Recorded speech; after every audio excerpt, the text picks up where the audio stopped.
Yes, guys, welcome back to another episode of the Halftime Podcast, brought to you by the usual suspects, minus Jim, for a game week 5 and 6 roundup. Copley, take it away. Oh, right. Game fucking one we're going to Copley talk about. Yeah. Just throw me in the deep end. Yeah. Here you go. No worries. Game one that we are going to talk about today is the old Southampton versus Chelsea. Obviously, 2-1 Southampton. They played, United the week before, looked pretty decent, and obviously a few of us had them to go down or be poor this year. SIP is wincing, whatever it is. But no, again, we've said how Chelsea haven't looked great, and Southampton did look good again. I think Chelsea were very, very lackluster that day. Shit. I mean, shit all fucking season. One decent game against Spurs. That's about it. We gave that Southampton centre back props again in the United game because I think he would have been man of the match. Obviously, had United not won, but again, he was just fucking class. And I think I'm pretty sure he's only young. So he was. Is it that double barrel surname one? Carry on. Yeah. I think like Bella Kotchap. I think that's the one. I think he's one that unfortunately for Southampton will get fed off to a bigger team quite quickly if he has a good season because he looks so good. I mean, there were a few Southampton players that were just incredible. I mean, that Lavia, that 18-year-old in midfield. I mean, he was that good against Chelsea. They tried to buy him for 50 million on the last day. 4 weeks after Southampton bought him. I mean, he was fucking awesome. Bagged the goal as well, didn't he? 18-year-old kid. They signed, was it 4 City youngsters? They saw a couple work and went, fuck it, we're going back for more. I mean, he seriously ran that midfield. He was fucking awesome.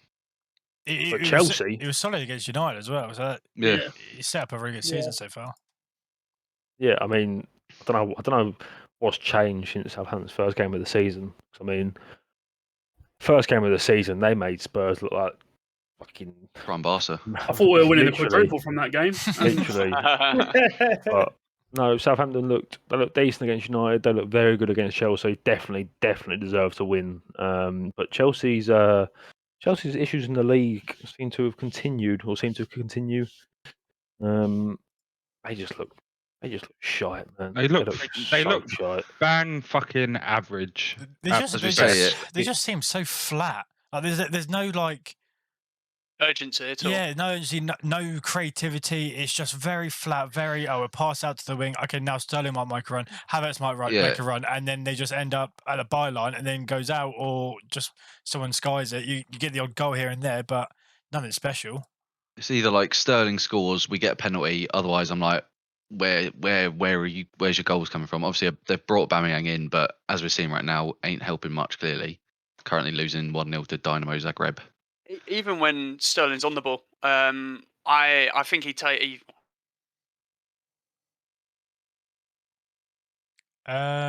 Is that me or Aaron got it? Was that I me? didn't know if anyone else was getting it. What's going on? My mic's fine. Because no one else made a sound. I thought it was my headset. Yeah, I was waiting for somebody else to say something. Hey, poor fucking We're malfunctioning here. Poor bloke speaks for the first time in 3 weeks. It's finally his time in the limelight, and his mic goes. Fucking hell. What was you saying, Aaron? Go on, mate. Oh no, our moment's gone now. I was just saying Sterling's what. Thank fuck for that. Back to Sterling shit. So I stared myself in the mirror for about 30 minutes before I came on. I was like, "This is your time." And it malfunctioned on me.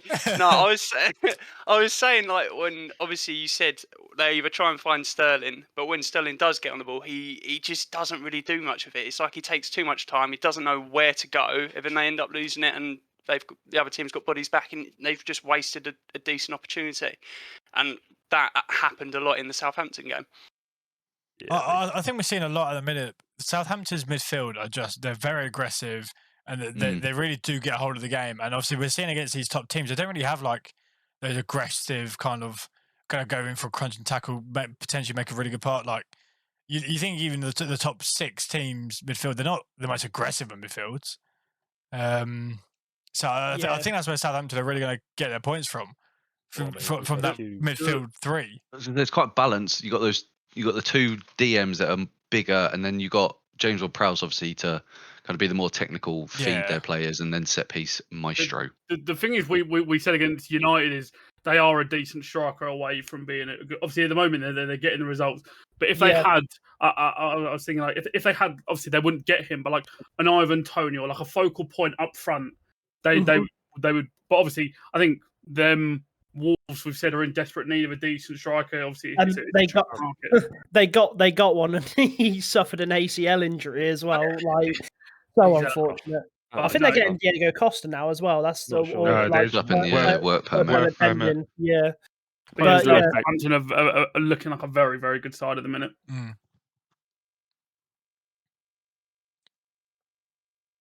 Wait. I can't hear any of you.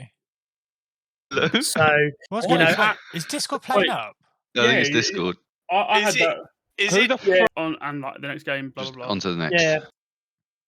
And that's the end of the stream. Let's go. Technical difficulties. On to the next game. Arsenal Villa. Who wants to take this? Aaron, do you want to come out your hole, or should we let Chaz? Oh yeah, I'll talk about this because it's the only Arsenal game that mattered. I missed the first half. I was playing real life football. But what I heard from Chaz we were fucking shit hot. But yeah, I can't really comment on the first half, unfortunately. So Chaz, great. Here you go. So you can't comment on the game, but you thought you'd take a lead on it. I can comment on the second half, which was a bit fucking nervy, I must say. Chaz can't comment on the second half. He was busy playing galactic football. He was too busy playing Sabutio, man. I mean, look, we should have won the game. We should have won the game 7-0 because, I mean, we'll get into it later. Judging by certain VAR calls and how soft people are being, that Ramsdale corner, the corner from Douglas Luiz shouldn't have gone in, so we should have won 7-0. We were all over them. It was sheer domination, but we were a bit poor in the final third. And yeah, it was. I mean, I was happy with the performance. It was nice to, have the.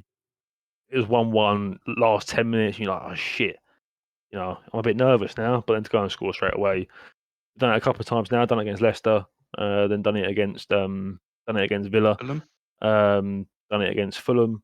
I mean, yeah, we look really good. So absolutely no complaints at all. We just look like a good team, to be honest. Just think they kicked you to ship for a bit, didn't they? Until they finally got fucking goal. I mean, do you know what? We won't go into VAR. It's not even VAR. We can talk about the inconsistency of leniency. I mean, it's just incompetence. Whoever I watched with, I don't know, but we watched Villa make like 9 fouls in the first half, and it was like one booking, probably for the player that shouldn't have got booked. Kamara should have been booked. He made a good. I'm pretty sure 5+ John McGinn fouls. should have maybe been off in the first half. I think it was Ramsey that should have been booked as well, and it was just. And Arsenal made 2 fouls, and they were both booked, and it's like. Oh, I'm just looking at the stats. Villa got 3 yellow cards. Jacob Ramsey in the 13th minute, Konza in the 54th, and John McGinn in the 68th. Kamara didn't even get booked. The bloke made like 5 cynical fouls. And then Arsenal had 2 Absolutely with crazy. Odegaard and Saliba. Saliba. Let me look at fouls conceded. It was crazy. That first half, there was a lot from Villa. Villa conceded 14 fouls, Arsenal 10. Oh. They were just. And they're both bookable offences. That's brilliant. They were just. They were dirty. They were aggressive. They were no nonsense, which, is fair enough. Some teams are like that, but some of our players got kicked to shit. I mean, the challenge on McGinn from Odegaard was fucking stupid. There was just no need for it. There was just no intention to play the ball whatsoever. Wait, on McGinn or by McGinn? By McGinn on Odegaard. But I mean, yeah, Arsenal was dominating. The game should have been won. We should have won it 7-0. We had so many chances. You had 22 shots. I didn't watch the game, so I'm just looking at the stats. Emmy had a fucking stinker as well for both the goals. Yeah, he did. Yeah, absolute howlers. Yeah, he did. But yeah, I mean, it was very good save and stopped goal of the season. That would have been a very good goal. Oh, the Martinelli shot. Yeah, it was lovely. Yeah. I mean, yeah, Aston Villa looked. The result flattered them massively because they were shite. They were shite. But yeah, I mean, it was the first time. I mean, the only negative was it was the first time I saw Saliba struggle a little bit against Watkins. It was only a couple of times, but I think Watkins had his number a couple of times. I mean, you can throw me you want, but we'll get to United Arsenal later and leave it wrong. So, but yeah, that was about it. That was about it. Actually, do you know what? Just looking at all three of your faces, all right, I wish I went harder. I said at the beginning of the season, I was like, I feel bad for Copley. Like, I've been there, but looking at your smug face, Brick set me off. I saw Brick smiling. I couldn't stop. I'm too fucking nice. You haven't shut up all for the first 5 game weeks. You haven't shut up about Arsenal the entire time. Don't worry, you're playing good football. You haven't shut up about United, not for the right reasons. You still haven't shut the fuck up. About it more than us. Oh my god, I don't know about that. Unbelievable content. Come on. Anyway, I don't know. We'll get onto that game. There's a lot to talk about in that game. Sorry, later. Sorry, guys. Next time Arsenal win 5 in a row, I'll just sit there. If you didn't cut me up, then I would have got to the point where Arsenal been playing good football, but the first real test you get, you lose. But anyway, we'll get to that towards the end. Sensation. North London. West Ham Spurs. Oh god, that was talking about shit. Going to the next game. That was just fucking drab from start to finish. Unfortunately, there really isn't too much to take from that apart from how poor we looked. Again, like I think it was Chaz the one that said the gap between our midfield and our attack sometimes is fucking colossal. It's not sometimes. It's been the majority.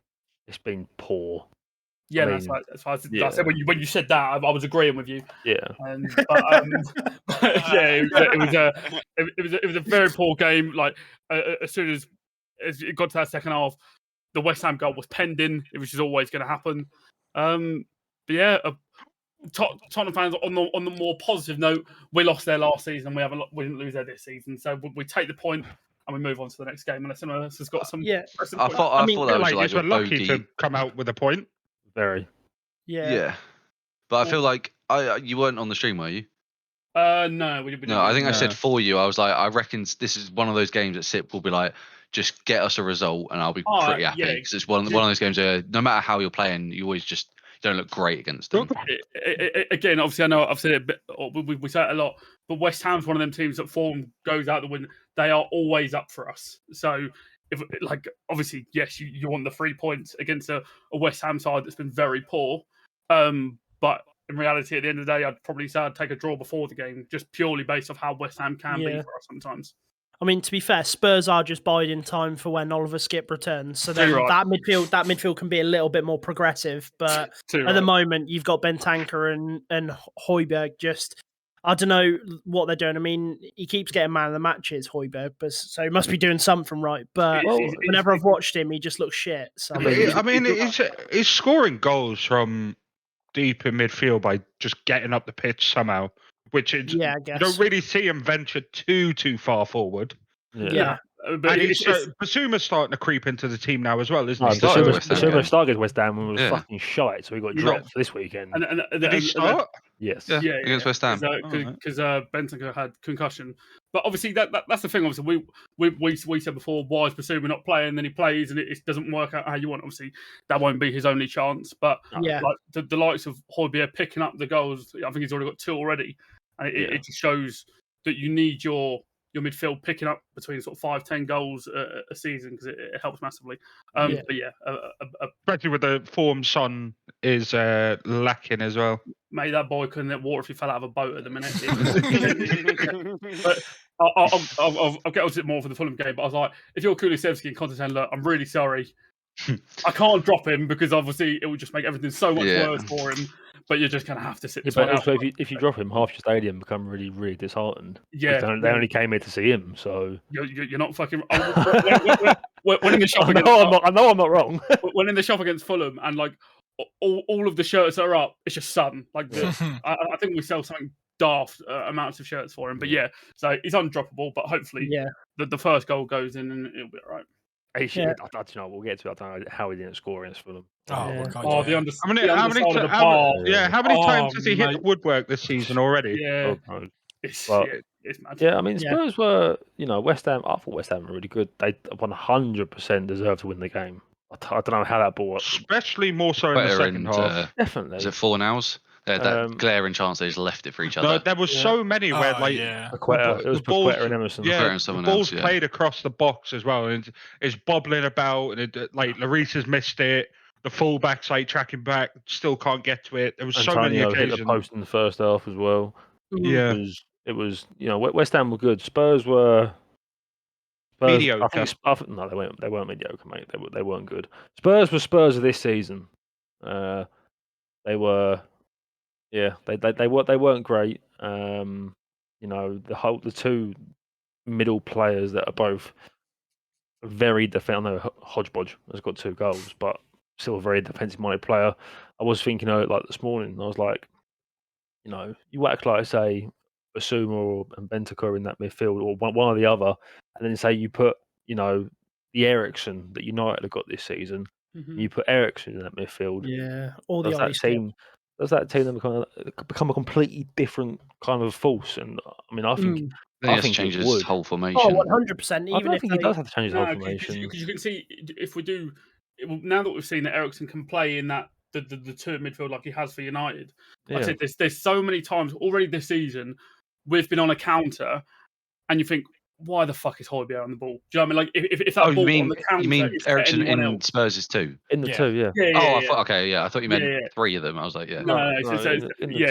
There's been times where we're on counters and it's Højbjerg, and you just know that last ball is not going to be the one you want. So that's why, like Tottenham fans were saying, like when Eriksen was available, we didn't need him. I was thinking, fuck me, we've seen what the man can do for us for 6 years, but obviously missed out. But apart from that, it was a pretty drab game to be fair. Very drab. Moving on very swiftly to another game, Bournemouth Wolves. I'm moving on very swiftly from that game. So moving on, Liverpool Newcastle. Bournemouth Wolves. It was 0-0. Was it 0-0? Yeah. It's a good point for Bournemouth. Jim mentioned how they. No. With the way Wolves played. Yeah, well, yes, it's a good. Yes, is a good point. But maybe it would be coming off the back of 3 thumpings. Yeah, no, okay. In that respect, 100%, I agree with you. But I mean, Wolves have been piss poor this season. They were there for the taking. We've seen it all season. So I mean, I don't think any of us watched the game. I don't think any of us Bournemouth got battered though. I wish highlights. Spurs, looked all right, didn't they? I'm pretty sure Wolves had a fair few chances. Well, yeah, good point. But I mean, the game just looked. Yeah, it was. I think we were doing the watch along, and we said, yeah, that game's got probably 0-0 written all over it, and indeed it was. Literally, it was. Yeah. Anyway, Newcastle. Go on, Brand, take it away. Go on, Brand, take it away, Ernie. Who are they playing? Who's in Newcastle? Who? Liverpool. It was a 2-1 Liverpool. I think it really, really highlighted the fact that when Bruno's missing, when St. Maximin's missing, it goes back to very, very basic football. There was no creativity, so to speak. Isaac scored on his debut. Boy can finish. Very good finish. Very good finish. Should have had 2 strings, It wasn't offside. Really? No. Was it offside? So it was one of the benefit of the doubt ones. I think it was his shoulder was off. Yeah. So his shoulder was off, but where they drew the line from made him seem like a decent amount offside. Yeah. And with all the controversy surrounding all these decisions at the moment, they were asked about it afterwards, and the reason that came out was they couldn't determine what point of his shoulder was offside, so they went off his shadow. Oh yeah. No. That, by the way, that was a complete hoax. That was a complete hoax. I saw it on Twitter. That can't be real. It was a complete hoax. Right. There's no way the Prem comes out. No way they say that. Yeah, I saw it on Twitter and I was like, really? And an hour later, I saw it again with someone quoted saying Twitter users are so gullible. Well, I made it up. Bran. It's one of them. Your Twitter user. I mean, taking nothing away from Newcastle. You talk, Aaron. Say that again, Okay. Cal? Taking nothing away from Newcastle, Liverpool didn't deserve to win and are looking not even 10% of what they were looking like last year. Yeah, uh, they're not looking good. There's no creativity really. No Yeah. They real. are plagued by like injuries at the minute. Granted, But that's but, like realistically, the be. list of, I mean, what Thiago, but then like when they're listing off going, but Oxlade Keita. Chamberlain's injured. Okay, Yeah. but Oxlade Yeah. Chamberlain wouldn't be. He'd play starting like for you 4 anyway. games for you, probably. Yeah, do you know what I mean? But yeah, I don't know what's gotten sort of so wrong for them, but they are. It Well, does. it's It Klopp does ask 7th the year. question: did Mane do that much for this Liverpool team last year? Well, Yes. according to Jim, no. But from my opinion, I think Copley, From results, Yeah, I think yes. Copley agreed with me. Jim's Yeah, agent Mane, weren't he? He always was. Mane was the Presser. the trigger of their press. Yeah. When he goes up, others would go. So I think they're missing him a lot. Yeah, I thinking about when they played us last year, we would just hoof it straight out. We wouldn't even have a chance to play out. Now I think about it more. Yeah, their pressing definitely isn't the same. I don't think it's the Mane thing. I think what they're trying to turn Salah into is their issue. They've got like this whole playmaking Salah that they're trying to create now, where like Jim's alluded to it, where Salah's he's not focusing centrally anymore because they've got Nunez. He's not that. What's the matter, Aaron? I've been saying this all season. You're like Jim's alluded to. I took it to offence. Sorry. Carry on. Right. He's So in the sensitive, times isn't when the time Aaron speaks off camera, he alludes to it as well. Yeah, this whole playmaking Salah, I no idea what Klopp and all 94 of his teeth are doing, and his coffee breath, because he's not this playmaking winger. He's never going to be. No. He's just an out-and-out end product tapping merchant shit cunt. Bit harsh. It's not quite harsh. right. I mean, I it's- looked up and there was like at least 4 faces going. Yeah, I think right now sorry, Salah's that was a very hoax. similar to Son, where nothing's going right for him pretty much. Yeah. Like absolutely nothing's going. Like we Yeah. saw at the Bournemouth game, he missed a few good chances we mentioned, Yeah. and just even like his little. I think there was I don't know if it was that game or the one on the weekend where he cut inside, had that like half second where he'd normally just whip it with his left foot and wouldn't always go in, but he laid it off instead. And I'm like, he's just missing. I don't know if his confidence. Confidence probably already gone a little bit, but he just needs something to get him going. I think. The thing is, I think they're in a similar position to Chelsea, just a little bit better in terms of just not a lot of creativity, not a lot of creativity to an extent. It does seem. Did I just say that right?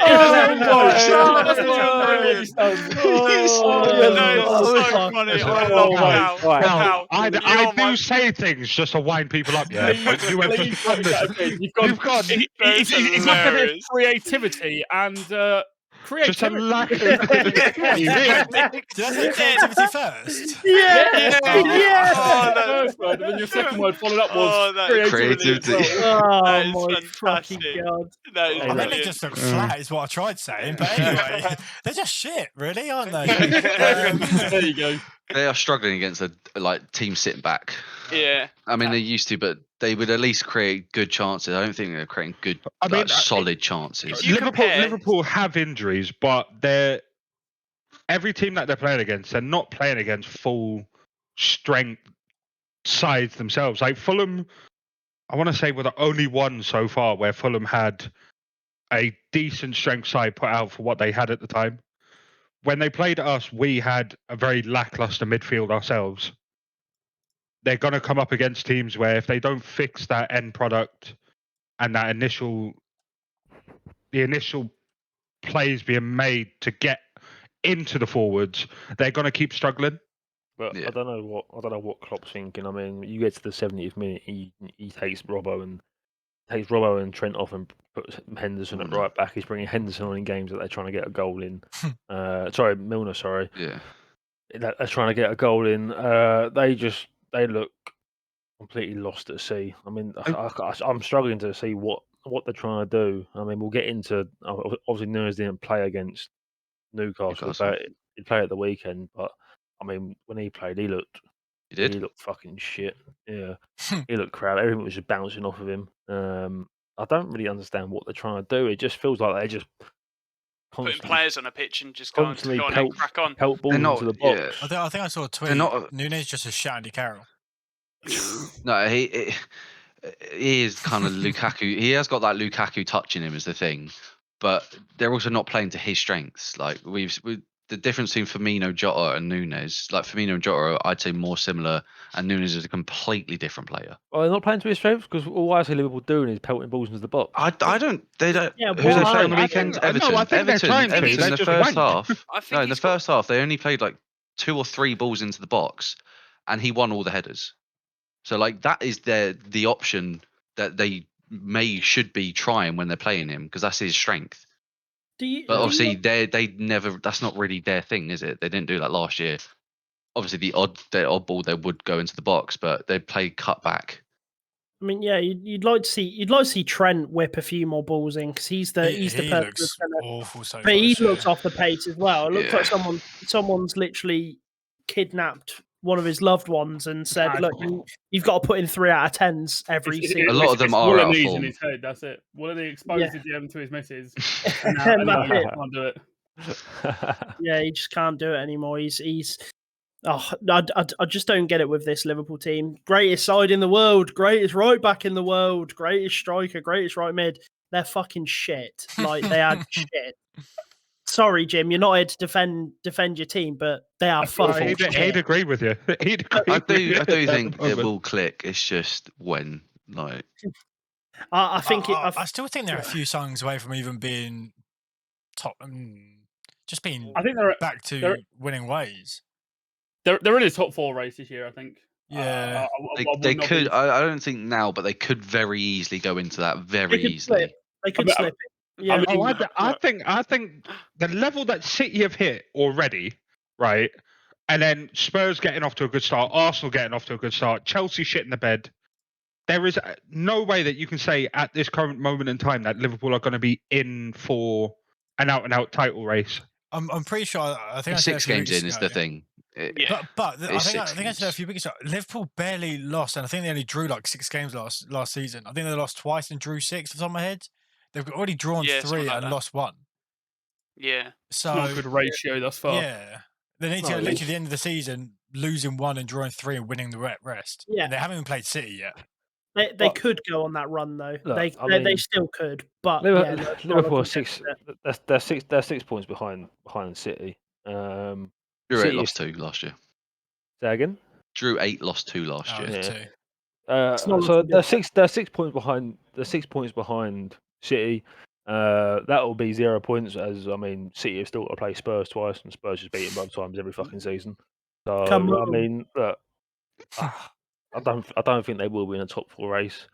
I don't think they'll win a title race, but I think they'll comfortably finish 2nd or 3rd. Yeah, they should Second. do. They definitely Second. should do. Or if they keep going the way they are, potentially they get stuck into that race. But I don't think they do because I think if it carries on for the next couple of months, they'll probably make a signing in January or something like that. They have I to. think they have made signings in January. Yeah, they got 100%. Thiago to come back. They got Jota to come back. Thiago's come back for his A game, 5 games. maybe a half. They got Jota Jota, to come back. yeah, I think Jota will help a lot. I know, but like I said in the preseason podcast, like they are my favourites, and it's just they seem to be lacking so much. Like Diaz has started the season, you know, he's a starter for him now, and he hasn't quite had the same impact as he had when he came on in the 60th minute, 70th minute against tied legs. Yeah, No, he scored run out of couple of Ventolin, mate. a couple That's of what's wonder goals or whatever, but it certainly doesn't make an impact anywhere close to what Mane used to make. I Yeah. mean, replacing Mane was near on impossible. Let's be real. Yeah, You got people. I mean, Salah was head and shoulders like last season, talking like November time. Head First and half. shoulders, he was the best player in the world by a long shot. Everything he touched just turned into gold. And then Mane came along in the second half and performed just as well. He was like he was incredible. So to lose that is a big loss, massive loss. But it'll be interesting with them. It'll be interesting. They need to fix up because you know they can't keep dropping points.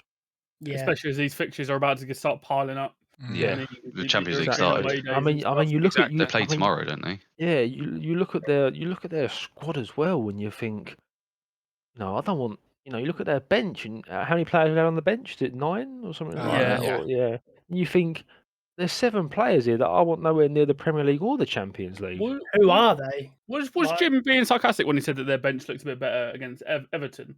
Because I think he said that. I mean, he had a pop at me for saying what was going to happen. But they're. Like- I mean, I think they had Jota coming back from injury and someone else. Jota was back. Who was their bench against Everton? so Bobby, I mean, Jota.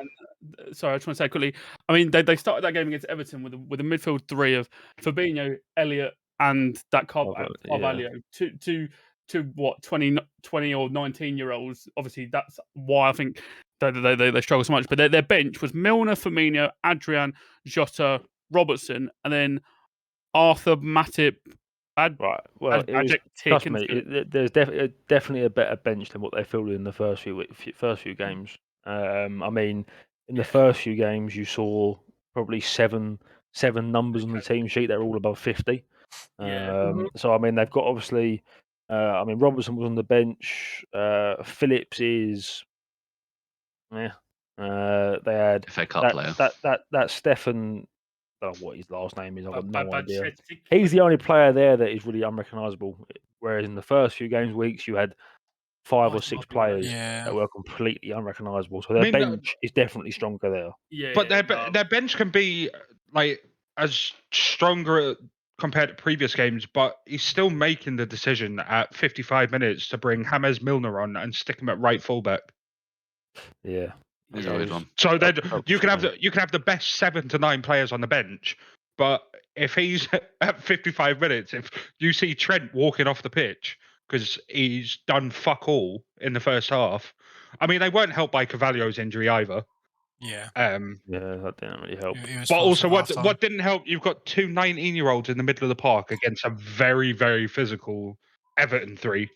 And a stadium very that's fully physical up for it as well. Yeah. Don't get me wrong. Obviously, you want your players to thrive in these situations, but sometimes it's just a little bit too much too quick. I mean, I think Everton probably should have won the game as well. I think they had the better chances to a certain extent. I mean, Pickford kept them in it as well. So we'll get to that. To round up the midweek games, we had Leicester United, and to be quite frank, United scraped 1-0 lead. I wouldn't have wins here, I should say.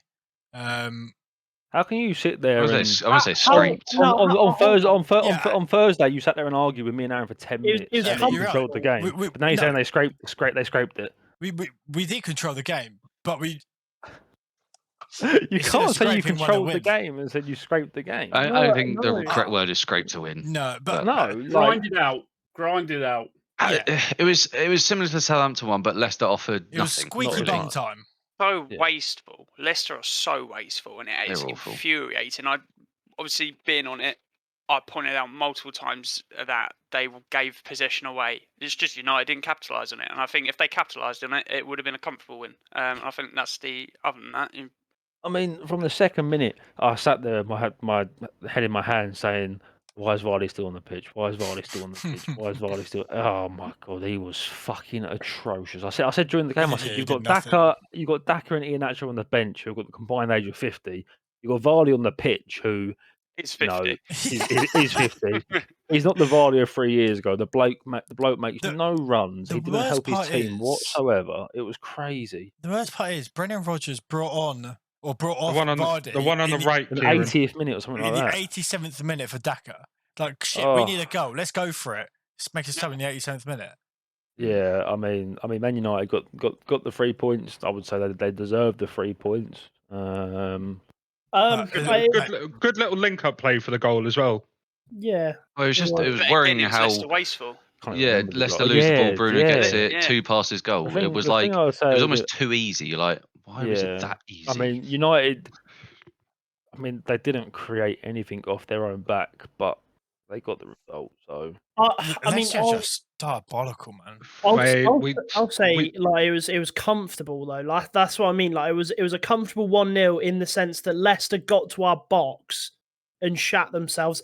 Even maybe like sort of halfway up the pitch and they shat themselves. Like I didn't feel at one point we were under threat of conceding at all, and that's strange for like the scoreline. It was 1-0, but like at no point watching that was I like, fuck me, Leicester are looking to score here. They're looking dangerous.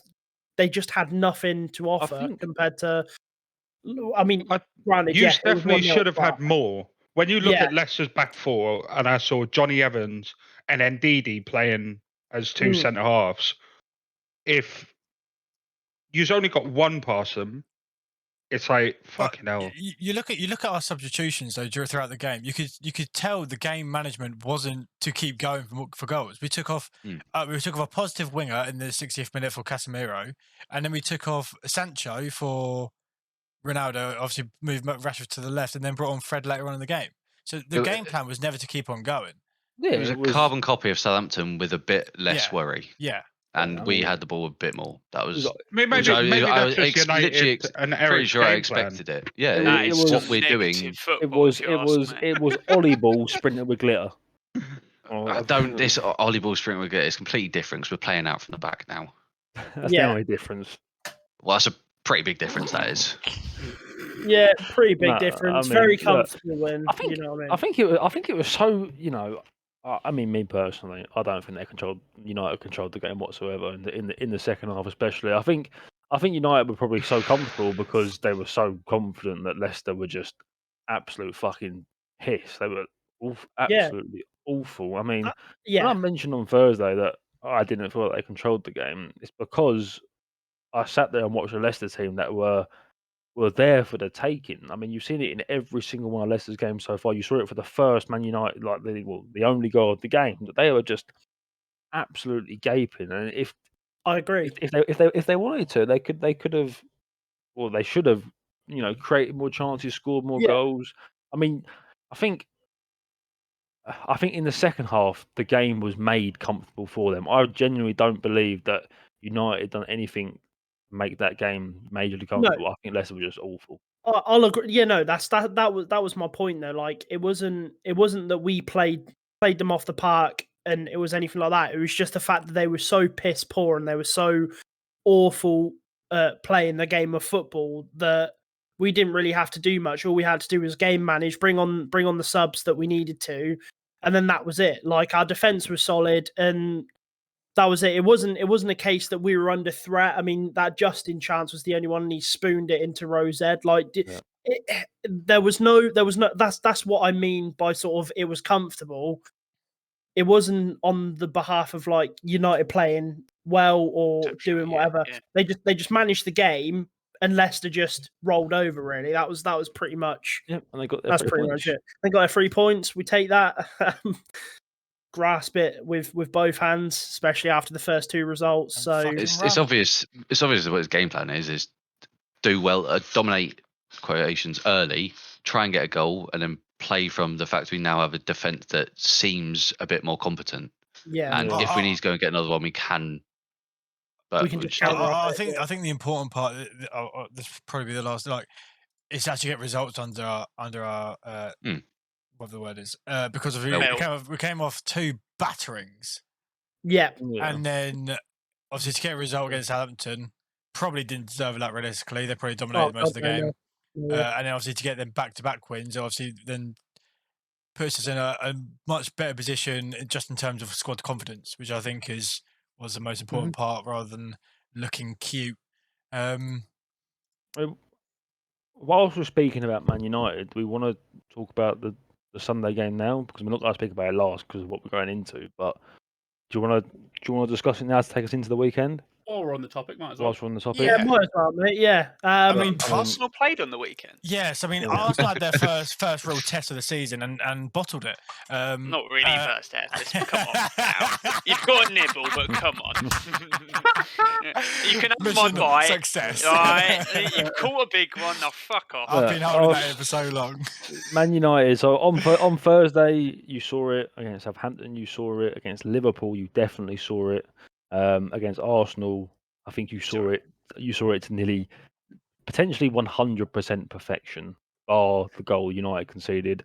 I mean, they played Ten Hag's game plan to an absolute T. There's no doubts about it. I mean, I think everyone.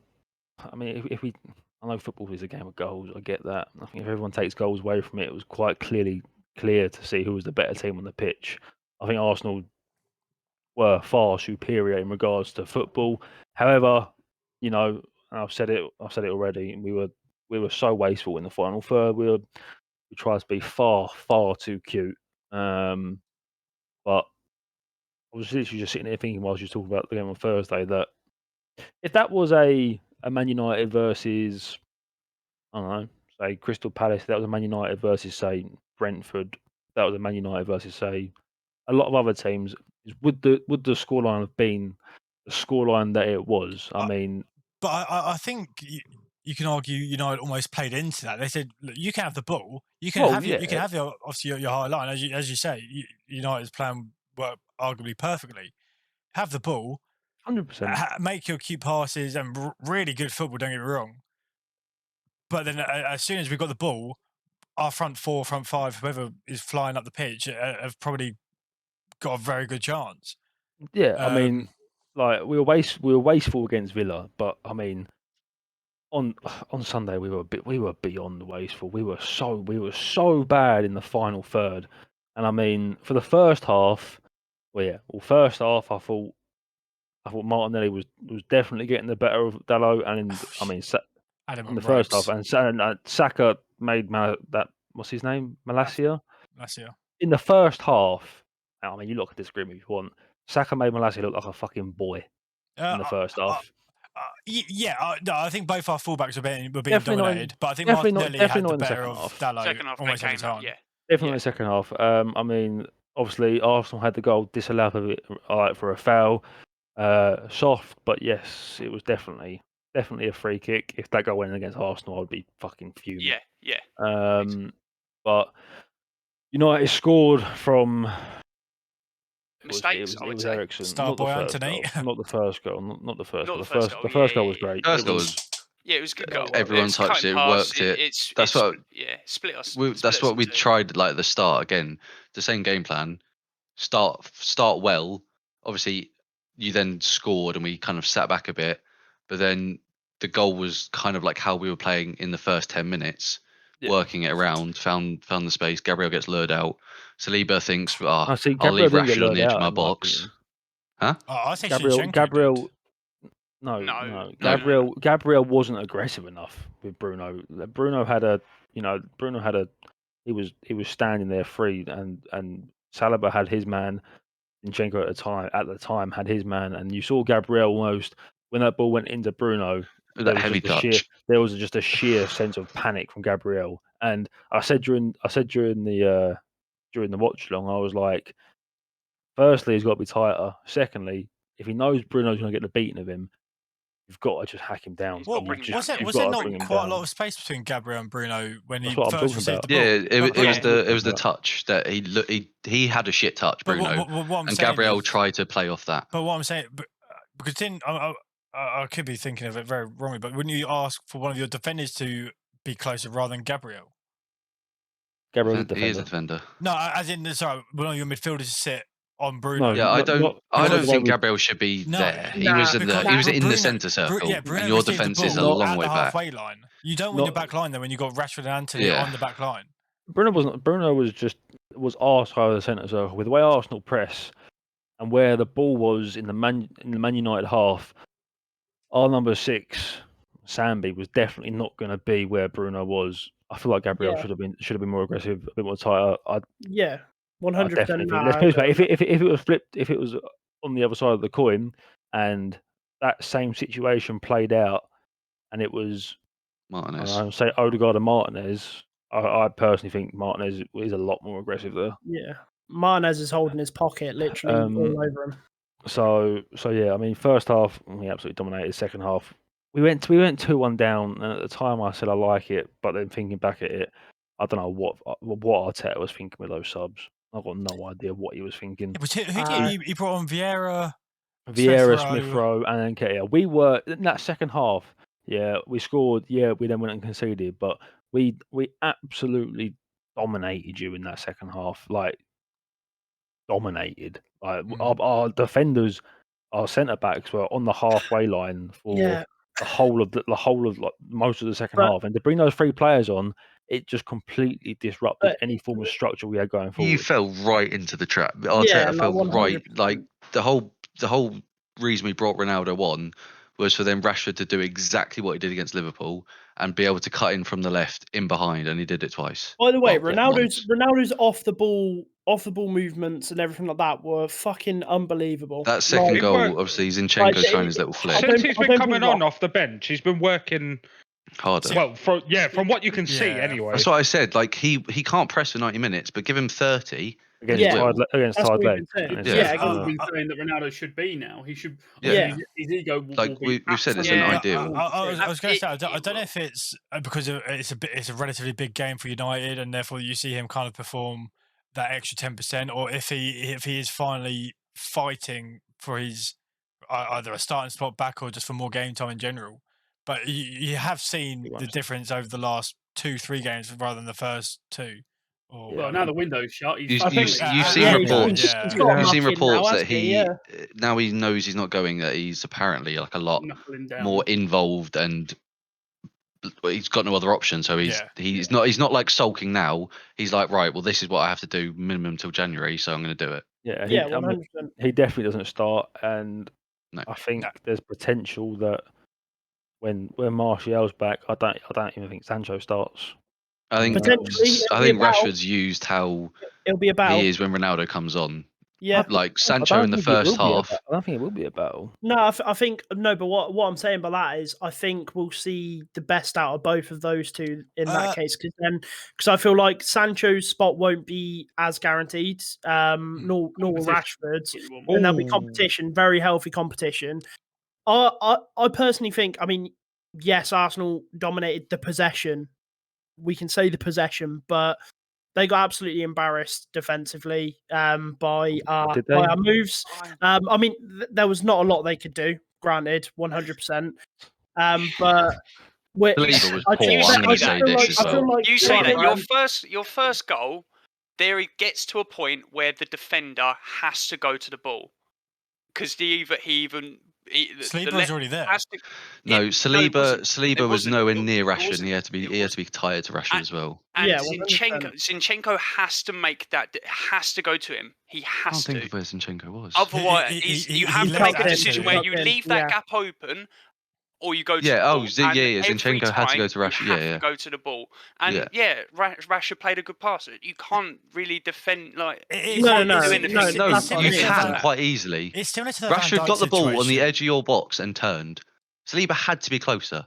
You can nitpick literally every single goal. Saliba wasn't there though. That was. I think he was. He was the one next to Rashford for the first goal. Yeah, because he came across it. But that's my point. He was there the whole time. Rashford's here. The way he's Saliba's here. Rashford got the ball turned, then passed. Saliba had to be closer to him. Okay. He did have to be closer. And that's my point. That's my point is as well. Left back has to then make the decision. You stay out wide and let Rashford run through, or you go to the ball. And every time the left back has to go to the ball. Yeah, I think Gabriel gets lured out by a bad touch, realistically, whether he should be there earlier, and then Saliba needs to be closer to Rashford. I don't think Zinchenko hasn't really made the wrong decision. Do you know what? I really don't understand why people are sitting here nitpicking Arsenal's defence. We conceded to a good fucking goal. Like it was a great goal. I don't understand how people can sit there and not. You can say anything like Ramsdale could have made himself bigger, Saliba closer. I agree. You can Ramsdale nitpick was poor. anything. I don't know why though, because United's goal was fucking brilliant. Yeah, like from start to finish. Like it was a really good goal, and for some reason, not just people here, but I see it on social media. Everyone's speaking about Arsenal's defence. Like, why can't people just give some credit to the attackers for once. Because we have also had to listen to Saliba be talked about. You said he's a top 5 centre back after 5 games. Right. Can't believe, with all due respect, said that was that, in a Twitter chat. I've never said that. Don't say that you were joking. Don't say you were joking. If you go back to the Twitter chat, yeah, did I reply after it? No. Have I ever said it during the streams that we do and the podcasts that we do? No, I have not. But you have got it tattooed on you. Oh, of course. Simple fact is, Saliba's been brilliant for the first 5 games, yeah. And maybe he should have been a bit tighter. I don't know, possibly. But We talk about Iwobi. But the United first goal was fucking brilliant. That's what I was saying before we started. I think Paul Merson summed up a bit well after. So, with some of the through balls as well from Fernandes and Eriksen, sometimes that just happens. You know what I mean? It doesn't mean anyone.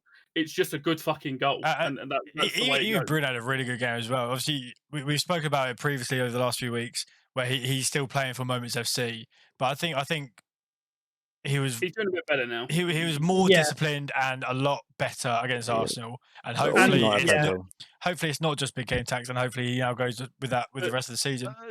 That like you said with the big game tax, obviously you've seen United turn up against Liverpool, you've seen them turn up against Arsenal, but obviously the likes of Leicester and Southampton, it's obviously, I know they're games where they're not as up for it, they're just sitting deep, but you don't seem to be able to dominate them games as much. I don't think he wants to, honestly. It's clear what he wants to do, because that's the 4th game in a row he's done it. Start well, try and bag a goal, then we'll defend. And play counter. Yeah, I don't think it matters who we're gonna. I think we'll see it against Palace this weekend. He's been watching Tottenham, hasn't he? Yeah, probably. No, he needs results. It's like, fuck, we suck. Brentford and Brighton have absolutely pulled our pants down. We need to win some football games. Yeah. And he's showing, we've seen glimpses of where, I think for the second goal against Arsenal, we played out very, very quickly. I think Eriksen was unbelievable that game. Just the way he gets the ball and just gets it out of his feet. It allows Bruno a bit more time. And we saw it against, there was a play against Leicester where we played out from the back, kept the ball instead of just always hoofing it. We will do that sometimes, because De Gea isn't going to be able to ping the ball around. Yeah. But I do. Before we move on, I do want to say that on another day, if Arsenal were a bit more clinical in the final third, like we should have been, that first half, we've discussed it already. Our wingers had your fullbacks in their pocket pretty much. Yeah. Jesus in that first half made a bit of a mockery out of your two centre backs. Like I said, on a different day, that could be I never said it wasn't, did I? He should have been sent off. But Arsenal, so Arsenal were just overwhelmed by occasion then, pretty much. On another day, they'd come better. No, because in their defence, we saw the same thing against Villa, where they created better chances in that game, but couldn't finish. Yeah. But I think one more thing I really want to touch on briefly is 2 games in a row, McMuffin has made tackles. Obviously, he does make his fouls, which sometimes he has to do them. Like the one on Jesus, he has. And he got booked. He literally came on. No, Maguire did, but that McMuffin. Oh, sorry. You idiot. Maguire looking competent. Hey, I was confused. I didn't realise we were drinking. No. Carry on. He made. There was a tackle against Leicester he made that led to the goal, and there was a couple against Arsenal where he actually made tackles. He still has that, like we saw in the first half. I think it was Martinelli he just shoved. Yeah. And it was like, what? And then that led to the Saliba chance. And it's like, there was a foul compilation with that was McMuffin. So stupid.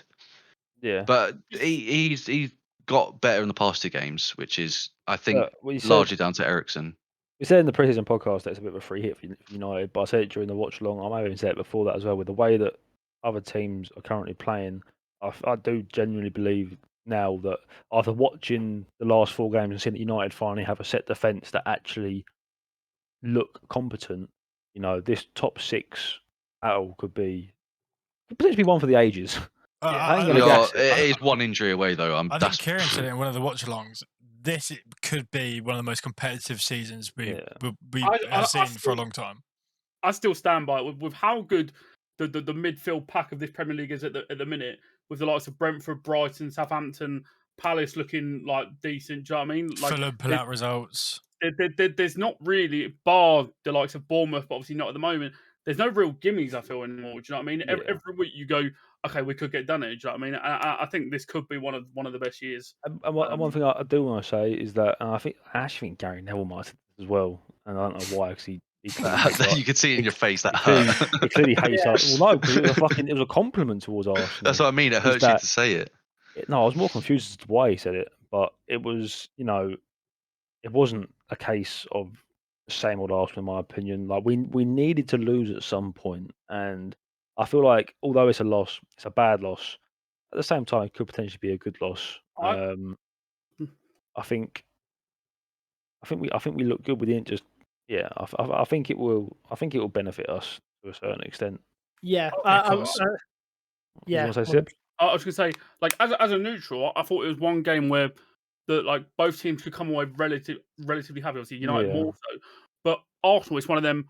On a different day, we put our chances away. Do you know what I mean? Also, just a quick one. I saw like a random little compilation, but Arsenal had some really good set pieces, like attempts from free kicks and stuff. And then you went short corners. Short corners. Yeah, no, I didn't get that. No, do you know what, Sib? I disagree with you. I disagree with you on that one completely. I think Arsenal and set pieces against United were. Oh, they were trying. I think you had a few free kicks. Odegaard wasted it. The short corners that we kept playing, which one of them ended up going all the way back to Ramsdale, and that fucking infuriated me. And like I said, the Odegaard one where he chipped it over to Saka and just went up for a goal kick. They tried to do like 4 or 5 set pieces that teams might try once a game. I mean, you saw last season how fucking. You saw last season how unreal and dominant Arsenal were from set pieces, and I don't know why they just didn't put the ball in the box more. Yeah. I'm just thinking that Saliba chance that he put over the bar came from like a well worked free kick. Yeah. And I think that came from an Anthony header. He headed it back out, but there was one from Saka that I remember. Saka was standing offside, ran when everyone's going that way. He's gone this way, left open. Obviously, Saka can't connect with the ball properly, so. Yeah, I didn't know much about that. But yes, there we go. I'll tell you what, though, for the first time in a long time, it was like Arsenal were actually very good again. United are on the rise again. It was like I was a kid again watching it, like having that rivalry, because I fucking hate Arsenal as well. And like, I was very happy when we scored, obviously, but like it was nice to have that rivalry back. But yeah, 3-1 up the United. Come on. But, I mean, Arsenal still sit at the top. Arsenal top goes of the league, mate. Spurs play City at the weekend, so talking about the mighty Blues, who sit the Toffees. No, Merseyside derby. It was a good 0-0. It was a good 0-0. That was a Merseyside derby. It was fun just to watch. I think it was battle of the keepers. Mate, Pickford he got man of the match, like one or two. rightfully so. He was incredible. Pickford was really, really good. I thought the whole of Everton were good. Yeah, I thought their midfield looked really quite competent. I thought Onana had a really, really good game. You know, he got put in the booking in the 30th minute, and he made 4 or 5 challenges after that were challenges that if you get wrong by 1 centimetre, you get booked. Gordon was good. I thought Everton were really good. Yeah. 100%. I think they were Liverpool were lucky to come away with it. I don't know if it was luck. Not lucky. No. Yeah. I think Everton definitely, if you had to give it a team on the day, it was Everton without a shadow of a doubt. We just spoke about how good Pickford was, and he got man of the match. Yeah. So you can't then go and say Everton definitely deserved to win. No, but when you're playing the likes of Liverpool, you're gonna have those kind of the shots against you, and with the amount of shots Pickford obviously had to make anyway, I don't think that's to discredit Everton at all. I would say Everton had more clear-cut chances than Liverpool. Pickford got man of the match, yes. Pickford made 1 top draw save, which was from Nunez. And on Salah right at the death. I think it was 2. I forget when the second one was, but it was definitely 2. It was like, wow. The one was right at like the 89th minute, I'm pretty sure, where he pushed onto the post. Did anyone else get flashbacks to that Fernando Torres goal that he scored against Blackburn for that Nunez one, where he like took it on the chest from the corner? Yeah. I was watching it back. I was like, Nunez won't kick a ball better. That'll be it. That's him. But yeah, I mean, Everton did look very good in my opinion. They're playing against a team much far superior to them, and I thought they looked good. I mean, obviously they had the goal disallowed, Yeah. which I'm pretty sure, it was the correct decision, wasn't it? Yeah, Yeah, it was. it was so we spoke close. about it. You Yeah. have to feel for Cody, but it was rightfully called off. Yeah, but no, it was a thoroughly enjoyable game. Considering no goals, yeah, absolutely. Thoroughly enjoyable. Yeah. I didn't watch Right. it. I want to bring one thing quickly. Van Dijk, red or no red? Because I've seen it back Right, again. mate, Chaz, this is where I me said and you- at the time. I think it's a red. He said Kieran Trippier's tackle on De Bruyne was more of a red card than that. Yeah, no, I did. backed him up. Yeah, and I I think You still are believe that. Virgil's is worse. smoking the loudest pack. No. So watching Van Dijk's tackle back, I Studs up. changed my opinion and think Oh. it's a red. Yeah. I just whether they give it or not, I think it's a red and should have been given, but need they to didn't look even out. look. They They need didn't to look even out. look. That Yeah, that was strange. Yeah, That was strange. And we'll talk about VAR, but yeah, that was fucking awful. I think I said it in the watch long, but I think I covered it. I think the only reason it wasn't firstly looked at and secondly wasn't a red is because not only did he stay stood, but the foot didn't go above ball level, which I think is quite a big. it did. It was above the It was ankle. it was a it shin was above the pad. ankle. No, it was. I don't think Look, it did. it was. But- Watching it back, it's definitely a red card. Let's put it this way, right? If that's Granit Xhaka, that's a straight fucking red Oh, card. he's gone Hands- anyway, mate. Yeah, Hands he's gone. down, mate. He's gone. He's walking before the fucking refs even made his mind Yeah. up, mate. Trust me. It was a red card. It was Yeah. definitely a red card. So they did I get a bit agree. lucky with that. It's another week where Van Dijk looks a shadow of what we know he is. I mean, no one can deny he's been fucking unbelievable, but yeah, he just looks a shadow of what he has been and what everyone thinks he is. So I think it yeah. goes back to losing that sort of. I hate using the word aura, but it is like that Aura. invincibility. Yeah, that invincibility that he had, and the confidence, that he had as a defender. Like you see it, like people are actually taking him on now. Mitrovic embarrassed him. You know what? Talking of players being taken on, do you remember that stat about Van been Dijk dribbled hasn't been dribbled past Such so a many s- times? Yeah, Yeah. I never really thought much into that stat, and then I saw a stat from the Arsenal United game saying that in the game Malacia wasn't dribbled past once. At that point, I decided that what? stat is Yeah, Yeah, no, that's that out the stat is window. the most It wild was stat awful. I've ever It seen in was my awful. life. But what the count as a triple was? There's got to be a handful Malacia of times where Saka got absolutely skinned skinned him. 3 or 4 Yeah, times. no, 100%. It was Yeah, the he first, did, the bro. first He one did. where he went 1-on-1 and just ran round him. So that stat is complete bullshit. And It to was Liverpool, rubbish. And to Liverpool fans that held on to that stat of Van Dijk not The being whole dribbled time, past, it was you're a fucking bunch of awful. fucking grebes. Yeah. I I think Yeah, unlucky, Jim. Unlucky. Yeah. Liverpool's issue is we talk about like a lot of these players. Obviously, they're not playing great, but so many of them are out of form. Like Yeah. it's not like one or two of them are just having a bit of a rough patch. We've got Van Dijk, Robbo, Trent, Salah, fucking Fabinho isn't nearly as good as he's been. Half their team is just underperforming. Luckily, they've got the best keeper in the world. 7-year 'Cause- curse. He's a good keeper. Allison is fucking unreal. Klopp's 7-year curse. I'm telling you, 7-year curse. Yeah, I've seen that TikTok. Well, they're finishing Yeah. seventh. No, as in Yeah. the seventh No, I season. know, I know, I Oh, know, wait, I you've seen know, the I know. theory. Okay, never mind. Yeah. Maybe not. Anyway. Speaking of goals, after a goalless Merseyside derby, goals happen at Brentford Leeds. Now that I was don't really want a to talk fucking about this. fantastic Is a game. Goals did I- happen. I took him out my team. Who you Bastard. Tony? Fucking Hat-trick bastard. hero. I'll call him Apologise out now. I'll call him out now. Apologise. You I ugly hope he sees this. bastard. What- Just what's- want to. Sorry, Selk have just hit the post against Real Madrid. They're having some chances in this game, by the way. But the thing with Leeds seems that despite managers, they're still the same Leeds in terms of they either win big or get smashed. Like there's just no in between. I feel like they got a little bit unlucky with a couple of the calls as well. With the Their- penalty, the the penalty Tony penalty, I was think, Yeah, was yeah. very soft, and Leeds then had a very big case. I don't know if they didn't give it because it was Started outside initial the box. contact outside the box. Yeah. I don't know if they didn't give it because of that, or they just didn't give it flat out. Yeah. But if they Yeah. didn't give it because like just flat out, then they would definitely run Yeah, with no, that. we're very unfortunate. Yeah. I think- nobody's taken anything away from Tony's Oh, performance, that right? free That kick free and kick was the phenomenal. composure on his third goal as Yeah. well. well, I It's think Yeah. crazy that I United think- haven't gone for him. I think It's crazy, any team Tony's hasn't. performance on the weekend only strengthened his case for being probably potentially the most complete Second striker in the string. league. He should, yeah, I Um, thought you were going to say second string at the Euros as well. World Cup. Oh, he'll be at Yeah, yeah. Euros. However, I don't think you were here for it, Sip. I don't think you was, but I mentioned Haaland, saying that Haaland is a out and out goal scorer. You don't see him drop that much dropping back. You know, with Kane, he's obviously one of the best goal scorers in the world.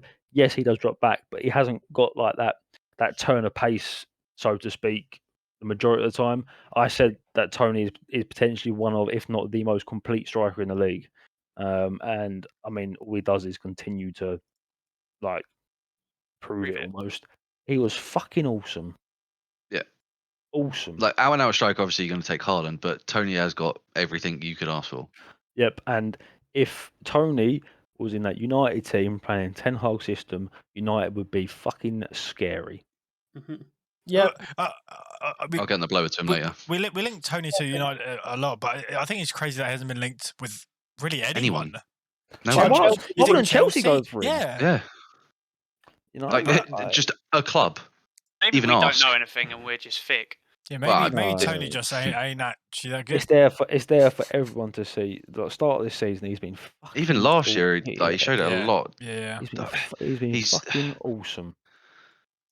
It's crazy. I don't know what kind of price tag is attached to him, but I think anything It's around. going up and up. And up. Yeah, I was going to say that's why I was confused that we never saw a link saying, blah, blah, blah. Chelsea have looked at Tony, they want 120 mil, so they said no.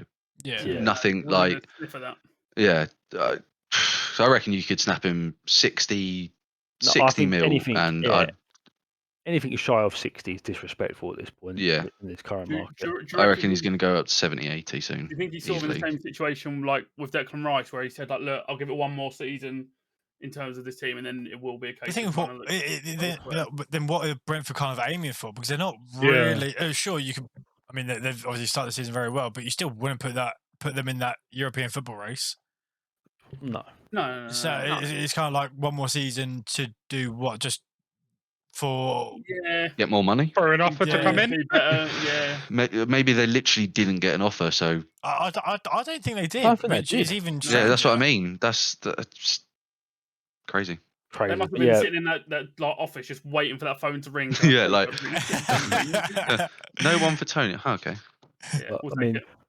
Sees United linked to Arnautovic. He goes, something's got to be wrong here. Something's got to be really wrong here. yeah. Brentford were very, very good. First time they've ever scored 5 goals in the top flight. It was actually a really good game as Really? well. Yeah, it was. It's a very good game, yeah. Yeah. It was a good game. And then, what's the next game? Swiftly Next on. game, Bournemouth. Forest Bournemouth. They did well to come back. I mean, Yes. they went into the They half very 2-0 well. down, and Yeah. and then I think we're watching the other game or the other games, and next I thing we was, know, I was telling you this, yeah. by what, the 70th, 80th minute, Bournemouth were winning 3-2. Did you? I showed it. First Have you goal, seen yeah. Bournemouth's first goal? Oh, it's an Oh. absolute peach. Yeah. Absolute Billing. rocket. It was About About Billing, 30, wasn't it? like 25, Billing, 30 yards yeah. out, left foot, boing. Yeah, it was a fucking. I Paul know D. you mentioned Anderson. they got a point against Oh, yeah, Wolves, which I still think is a pretty good result for Yeah. them. But 3 points against Forest, who have spent a lot and Away could be from one of home those as well. could be one of those teams that's in and around that relegation zone. That is a Massive. huge win for Massive. them. Hey, look from their first 6 games, yeah, the 3 teams that you think that they have potential to pick points up from, they've picked up 7 points. Now that's not bad going. That's not bad at all. But That is not bad going at all. because we were questioning how on earth they finished second. They didn't get promoted through the playoffs. They got seconds to straight promotion, and obviously with Forest and Fulham coming up and obviously looking somewhat better in the start of the season, you're questioning how the fuck did Bournemouth get automatic promotion? But as you said, then you lose, what was it, 4 games against the top 6? 3. top 6. 3, yeah, and then you take all 3 points against the other 2 teams you play. Oh, and the point against Wolves, sorry. You take that So, all day long. absolutely. 100%. I really don't think Bournemouth fans are going to be. You know what? Like I said, when when Scotty Parker got sacked or left by mutual consent, I think the Bournemouth fans would have been sitting there thinking, well, none of us really wanted him to go. Yeah. He's done nothing wrong. So I think there's probably more. I think it's to because it he than called out the result. board as well. Pretty much every game, I think Brand said as well. Yeah, I mean, fair play to him. 2-0 down to Forest, who, I mean, when we've watched Forest previously, you know, they've looked somewhat decent. So it's a fucking. Oh, they should. They've hired the entire community centre, mate. top. Have they? Top I don't know if result. if there's a stat. Have they broken the record for most transfers in like 6 individual players brought in a window? God knows, mate. They must have. Surely they must have. I think they might struggle for a few weeks. Just how the fuck would you learn your best team when you've already had the squad and you've just added 21? We were saying this when they obviously lost a lot of their players, and now they've brought in 2 squads worth. Yeah, No, but it's the quality of players that they brought in as well. They're not going to integrate that quickly, like Kieran's saying. Yeah. Like Renan Lodi, what a fucking signing! How they've managed that, I don't know. Champions League football, winning La Liga, all of this. Nottingham Forest. Fancy relegation scrap? Come on. Nottingham fucking Forest. The thing is, I think we've said it. Obviously, we know Lingard has only a 1-year deal. 80% of them could be gone if they get relegated. Like, I'm sure a lot of them will have relegation clauses. A lot of them will have relegation clauses or something where it's only 100%. Like they are put all their eggs in this year. Yeah, but I still think they're in a relatively good position. I say that they're in 19th, but I still have. I'm still very confident they'll stay up. Yeah, but I mean, look, it's a long season. You got a lot of games coming up. Yeah. So you know, I just saw a tweet on Twitter which is regarding Haaland. So do you want to talk about the Villa City game? Yeah, go for it. Which was somewhat surprising. I mean, fair play to Villa. Did Villa have a goal? Because Coutinho scored that absolute screamer and he wasn't offside. No, it's debatable whether it would have gone in because a few players did stop and Edison was, but it's still it wasn't even close to being offside. But the thing is, how many times do we see plays go on for so much longer? Yeah. Oh, and absolutely. Bring it back. And you see them clearly offside. And the one time it should have been allowed to carry on. Like if I was a Villa fan, I would have been absolutely fucking seething that they didn't even let it play. Is that when he picked the ball up, he did turn around and start going backwards, which is the only reason why I can think that the rest decided to blow up. They thought the attack was over. Coutinho done what he's done for all of his career and created something out of absolutely fucking nothing. Yeah. So the only reason why I can think they've blown up is because he's turned his back to goal, and it's almost like that phase of play has now ended. So, but even so, we've seen whether the referee thinks they're offside or not. The lino has never put their flag on until, as Kieran says, till literally the play, till it's gone out of play or a foul's been made or something has happened for a break up in play. Not just you've run back. The lino, I thought the rule was you let play run out until there's a break up in the play. Yeah.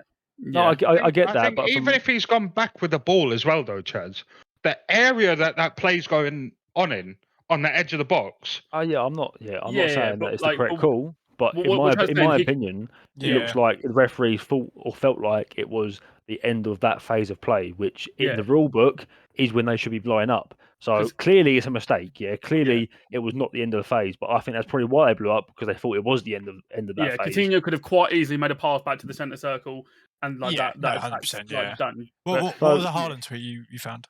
Well, so for Man City, Haaland is averaging a goal every 55 minutes. We saw it on Saturday against Villa. Haaland scored, and you thought, right, well, I guess City now wins game 2 or 3-0. But you know, Villa stuck in there, and got a fucking result out of it. I think Villa kind of did what they tried. Well. They tried against I want to say they tried against Arsenal, where they were only 1-0 down, so they know they're not out of it, and they didn't have to. Like, it only came from the 70th minute where Villa went, right, we're going to go forward now.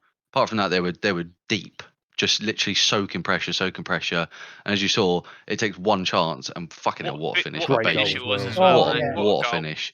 And that's all it took. And I kind of see and think that's maybe what they tried against Arsenal. Yeah. But obviously, like, we know City have had vulnerability in their defence, and that's what happened again. They just couldn't break Villa more than once, and Villa just went Vash. What Well, I will say though is Carl Walker, you need to be fucking ashamed of yourself for not passing across to Haaland. By the way, I didn't see when that. when Yeah. are these Yeah. City players? Oh. When are these City players just going to learn?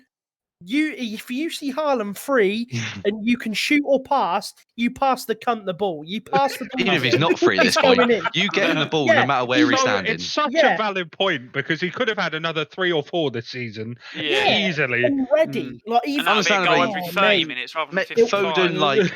Foden, you're like, all right, I'm a forward, I'm going to shoot. Still shouldn't have, but you're a right back. Like, know your place. know your place. Know your place. Also, Phil Foden, it's not Phil Foden, it's Bill Bowden at the moment. He's been fucking dreadful this season so far. Yeah.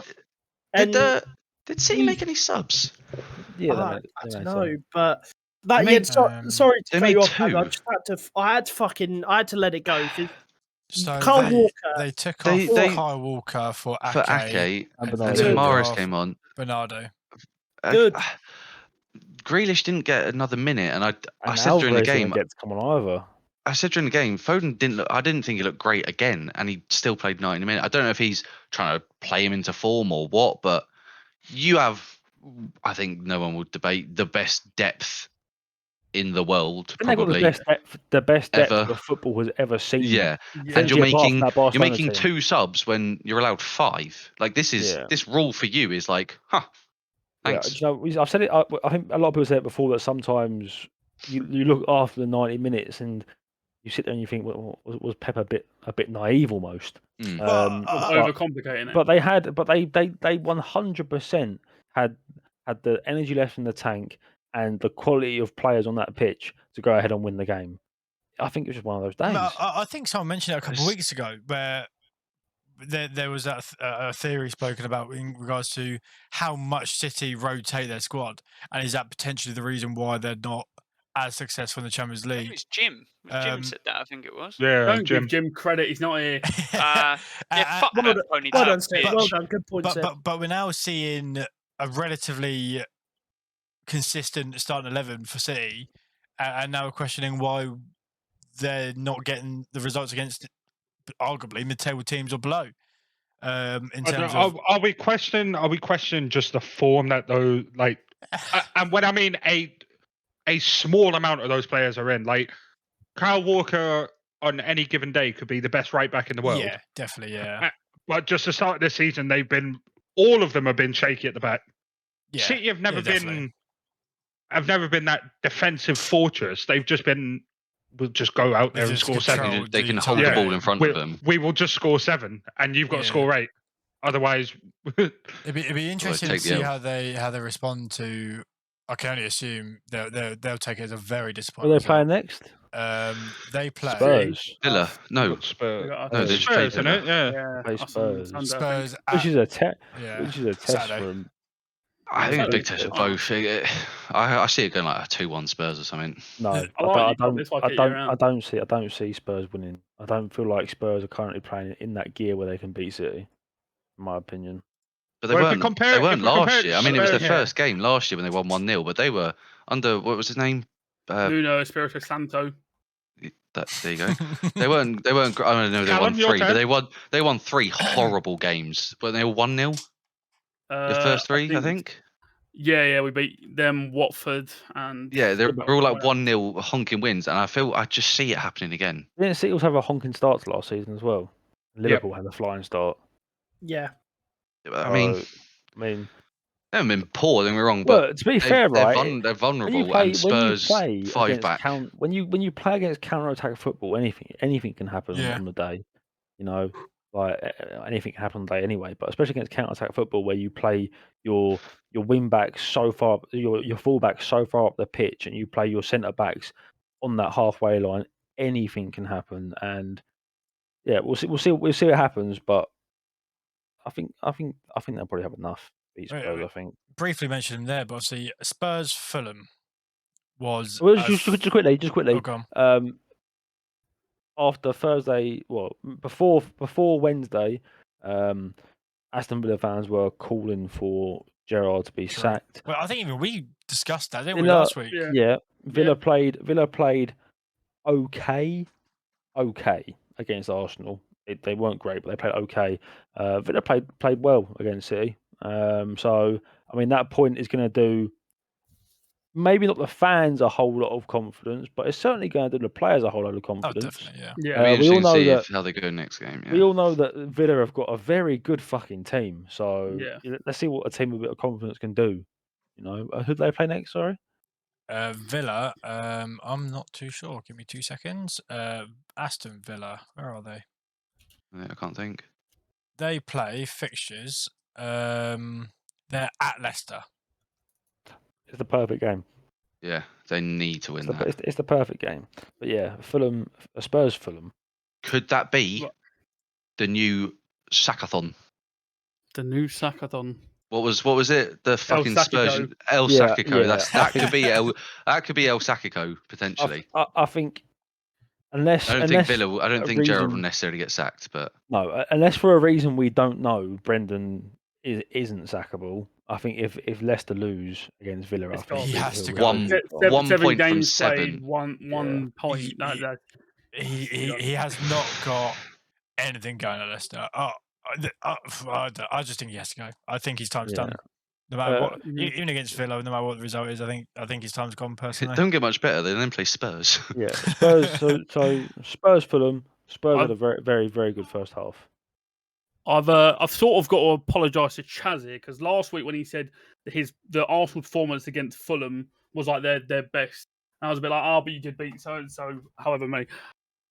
I genuinely feel that game against Fulham was one of our best. Obviously, bar the last 10 minutes, we had 23 shots, 10 on target. It was one of them games where, like I said earlier in the podcast, on another day it should have been about 7 or 8, but for whatever reason it didn't happen. But Son, Son, but like we played fucking well, to be fair. yeah, you did. It was a very, very good performance. Was your? I mean, I don't know if first game of the season, Southampton, you played very well. Let's forget about that. Look at the previous games. It's probably your best performance. Well, not probably. It is without a doubt your best performance since then. It was really. I mean, there's obviously, Spurs definitely deserve to win the game. However, they only won the game because Lloris kept them in it in the last 10 minutes. Yeah, I think for Leno keeping Fulham in it for the first. Yeah, I think the first 60, 70 minutes. That's me. That's more me saying hats off to Lloris because that's like he. Like and I was speaking to my mate on Sunday, and he was like, why has this save that Lloris made from the deflected Mitrovic shot not been spoken about more?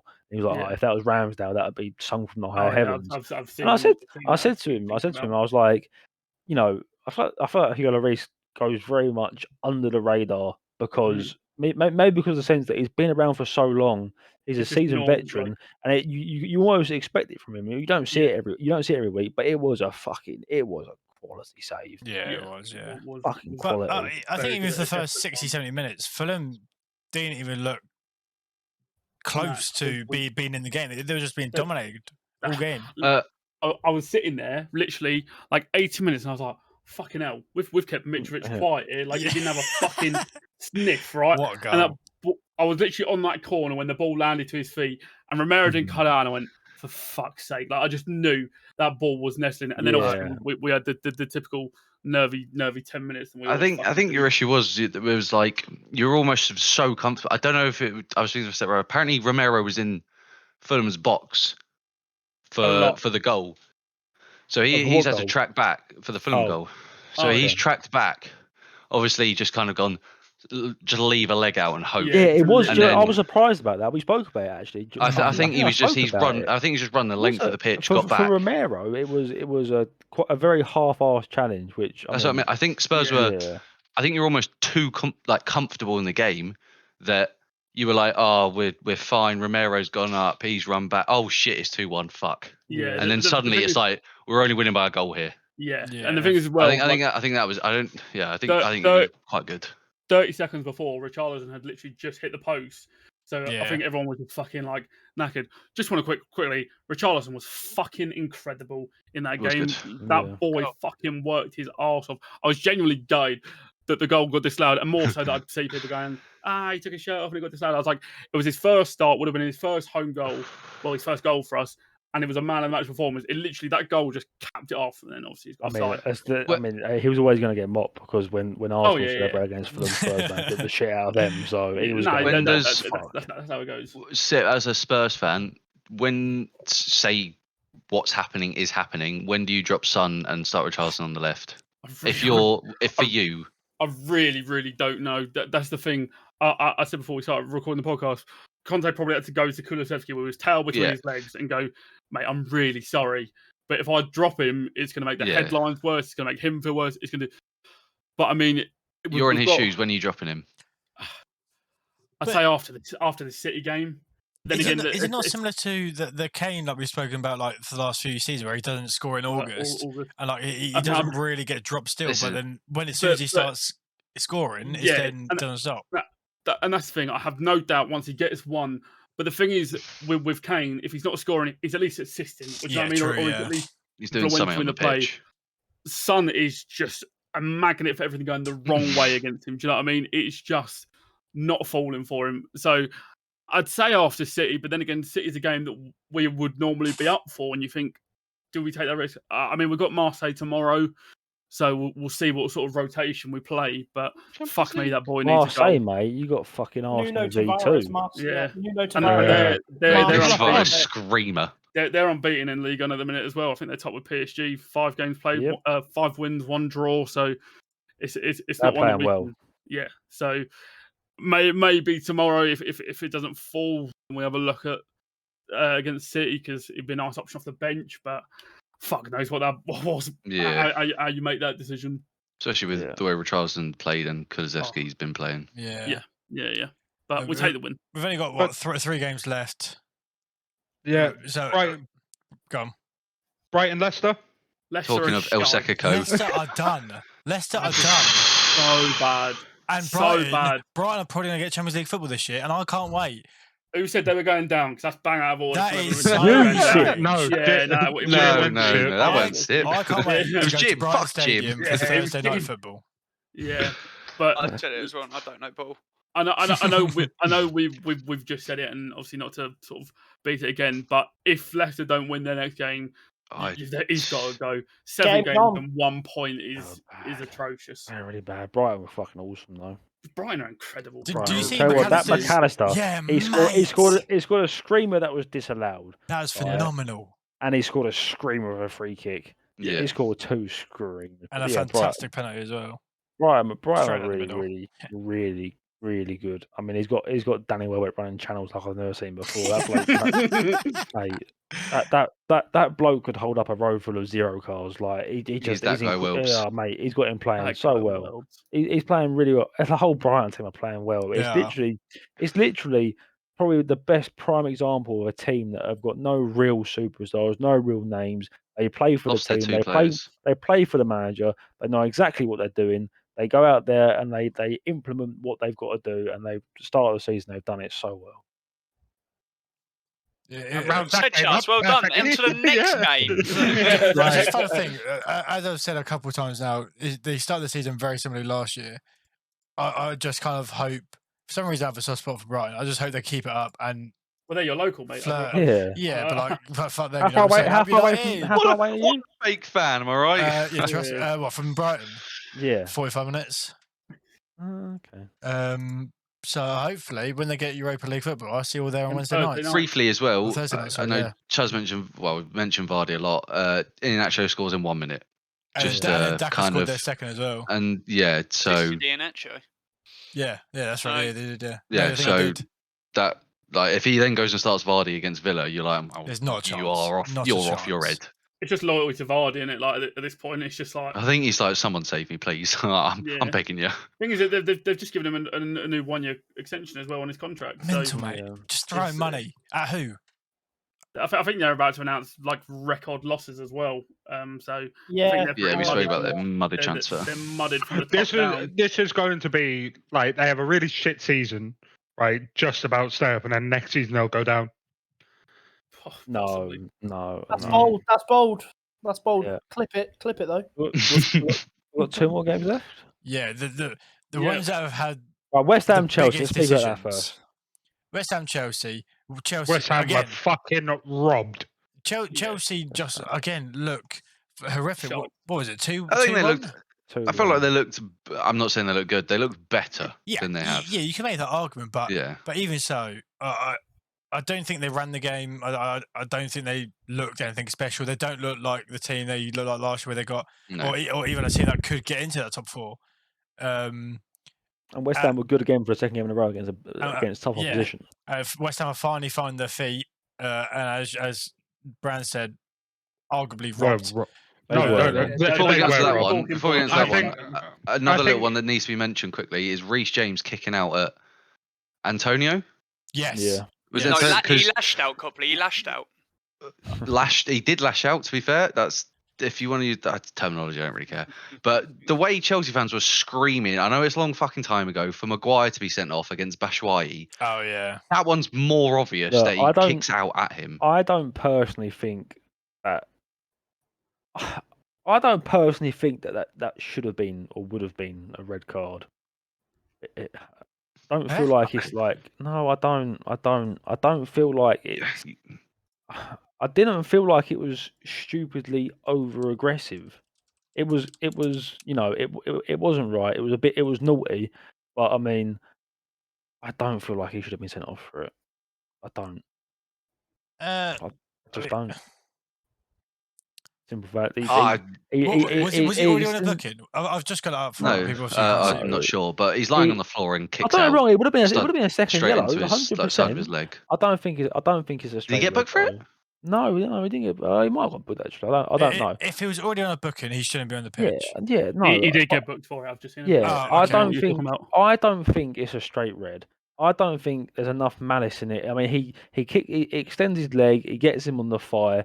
It's not anything. I don't think you compare that to the Maguire one, by the way. I've just seen that. It's not a red card, is it? It's not. Do you think it's a red card?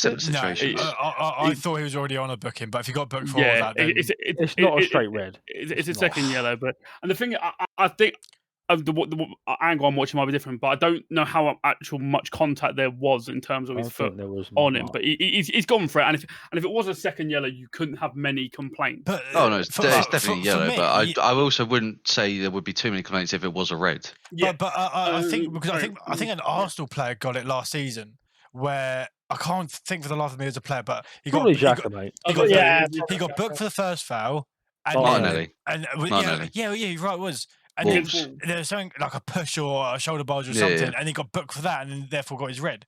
But obviously, with that Reece James, you think you can kind of see the similarities. He's kicked out, yellow card, and then there's been a fight after. I say a fight, a scruff.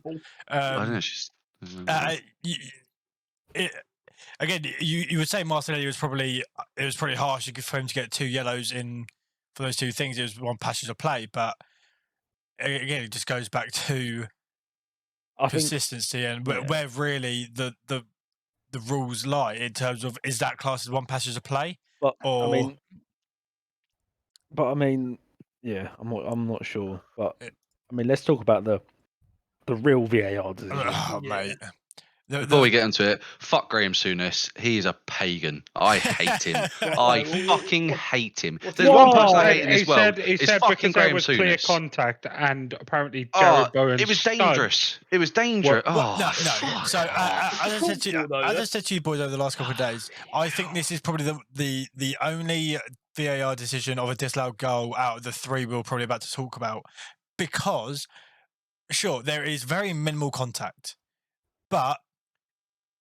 And obviously, it's easier said than done. I can imagine that. But Bowen either could have lifted his foot up or jumped higher. And sure, it's all well and good saying. You know what, mate? Next time a car's swerving into me and I crash, I'll just turn my steering wheel a bit further. Look, Mendy has come out of his goal and he's closed the ball down as he's meant to do. He's dived towards Bowen's feet. Bowen has jumped, and he has called him the smallest of amount. It is not even a stud. It's not. Can I point out this is trailing foot. This is trailing foot. When it goes to the other angle, studs aren't up. No. Does he leave it? Studs are not up. Yes. He can. Can he avoid hitting him? Yes. Do I think there's much in it? I No. don't think. No, he can. and I that's what I don't- was trying. I'm not saying happened jump it's happened higher. quickly. I'm just saying Yeah, but that is the only argument you can make for it. Yeah. But in right, regardless of that, the contact did not deserve the reaction from Mendy. No, it What's didn't. happened is Mendy's come out, he's tried to get it, he's seen he's fucked it, it's fallen to corner, and he's fucking. If that ball rolled out to a Chelsea player, He's there is straight no up. back up. chance he's staying on that. 100%. Not It's a at good all. finish And as well by Cornet. Oh, it's fucking Fantastic. lovely. Simple Yeah, fact player is, on the line. it's not a free kick. The goal should No. not have been disallowed, and it was. And they But- got what? Shocking The- as It's well. not that it's not Chelsea's and first. Bowen They got should the have same thing jumped against higher. Leicester. Yeah. The worst part is, in the eyes of the law, that is a free kick, which is, I think that's where the issue lies, because the keepers can't be touched. The keepers are protected. They are the most it's- protected Well, that- species I- on this for, planet. for the three things that again, Must be we'll talk endangered over or the something. next. And for the one time when the keeper weren't protected, of course it was Arsenal. Yeah, Obviously. I Arsenal. just But Yeah, of course. obviously, but I don't think you can say VAR is useless. You can't even say the referee is useless. It is just this awful rule that the People- keepers yeah. cannot be touched. There is any contact, it's the keeper's favour, Yeah, it is. and that is just ridiculous. We've seen it 3 times in 2 weeks. And Those even, two and games even been down. yeah, like, and even when the keeper centre back or full back pushes the opposition player into the Yeah, keeper, that is the keeper still gets the ludicrous. free kick. That was Talking the of that, what was that? What happened in the Newcastle game? Newcastle Palace. Fuck Palace. right off. I've never seen. It was clear, even in full time, like in full speed, in real time, what had gone on. There is no way Willock's come in with the flying shoo and took Trader out. There is absolutely. And then when it gets slowed down, I didn't mind. Like in real time, Giving you it. could see him blowing and going right. Or because all you would have seen is just 2 players coming together, boom. One of them being the keeper, which 9 times out of 10, keeper's going to get the decision in his favour. The worst thing is that he's given the goal. He's given it, and VAR have said, no, you need to have a look at it. Oh. Now, when VAR did that, and we actually saw it from all angles and slowed down, it was even more evident that it should have been a goal. There was, Or a penalty. if anything, Yeah. if you want to It was more a stop, penalty than anything. Yeah. if you want to stop the goal and say, right, there's a foul. How Willock has been penalised for catching air miles from Mitchell and taking great. I've never been so frustrated. First class trip to Spain. 0-0. That was 0-0, yeah. With 43 shots in the game. And not To be a fair, single goal. Palace had a couple of chances, but Oh, Isak if through we- 1-on-1 as well should have scored.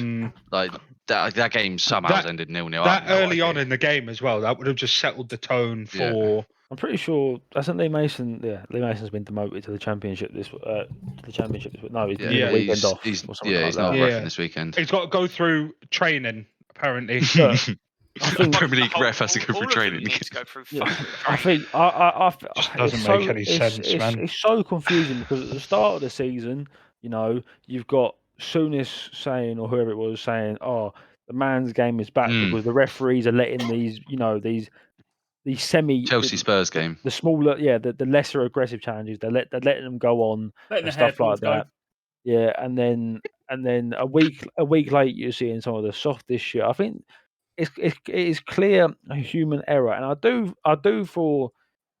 do kind of feel a bit sorry for the actual referee on the pitch, because when VAR tells you to go over to the monitor, that is basically the team at Stockley Park saying, "We think you've made a mistake." Yeah. And then when you go and watch that monitor, you're thinking what doesn't matter what you see in front of you. There's a potential that you're thinking, "Oh shit, I may have made a mistake here." I've got people with 16 monitors telling me that I've made a mistake. Like if I give this goal and it was a mistake, my head's for the chopping block. And it's just, I feel like this is the issue, right? Is that those screens are meant to be there to help referees if they've made a clear and obvious error. Yeah, that is the explanation that we all got. Yeah. If it's clear and obvious, that's when VAR steps in. Yeah. Obviously, it's been brought on since then, and it can now look at absolutely everything, right? From marginal offsides to anything that goes on in the box, off the ball, stuff like that, Yeah. right? The thing is, when the referee is now obliged to overturn his decision if VAR say so. It's more of an obligation that, if they do have 7 screens, maybe I need to have a look at it from another. When they could have got the decision perfectly spot on, to everyone in the ground, to every pundit, to every like everyone could say, "Oh, that's only a yellow." But if that person says, "Oh, have a look at it," he feels more obliged to turn it into a red. That's what I mean by the whole fact that you've got your fellow professionals telling you that you have made a mistake. Because that's what going over to the monitor is. It means that you've missed something or you've made a mistake. As simple as that. So, but I think because I think it was gently spoke about in the preseason of this season that there was rumors of the referee conversations being released. I was confused about that. That was never going to happen. But it should be though. But it should be part of the game because we see it in rugby, I believe. It would help us. Rugby, they have a live mic. Yeah, we see. So we see you get it in real time. Yeah, I know they'd get slaughtered, but it would definitely help fans understand a bit more as well. Not even fans, teams as well. Yeah. There is like Newcastle and West Ham have had to, off the pitch, send emails, talk to officials to get an apology back. Arsenal last season as well. Everton happened to Everton as well, didn't it, last season? Against City. Where they got a public apology letter. Oh, thanks. They didn't give me fucking points. They apologised to West Ham as well. They've apologised to crazy. And the thing with VAR is that, I feel like the game definitely needed it. It got to a point where there was a lot of issue. However, I was listening to TalkSport today, and they're discussing VAR, and they had callers from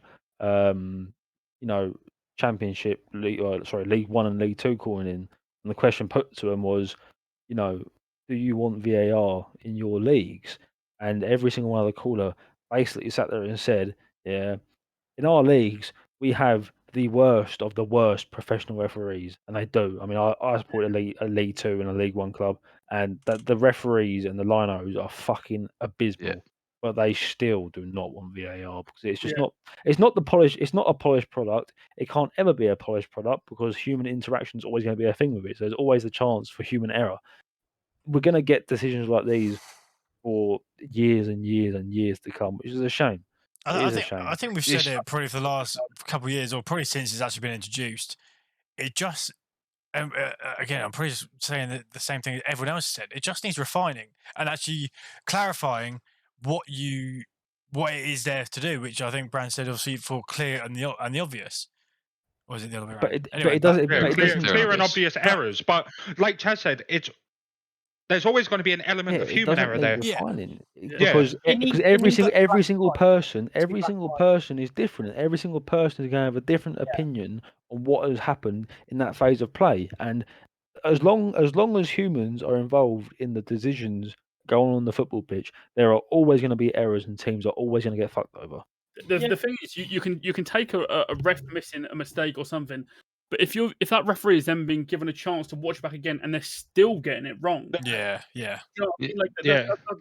when it's not good enough. The whole thing was brought in so that conversations weren't about VR, but we're talking about it every single week. I think we've mentioned it every single podcast, probably every watch along as well. This weekend was the worst. When it first came in, it was more so to do with offsides and red cards and foul play, right? Yeah. Now, obviously, it was the same when it first came in. You can't overturn a yellow card, right? So if someone simulates whatever, dives, gets someone a booking, VAR can't overturn that. It was only there for goals, offsides, and foul play. I think it's playing a factor in absolutely everything, which means the margin for error is more because it's contributing towards more decisions. Yeah.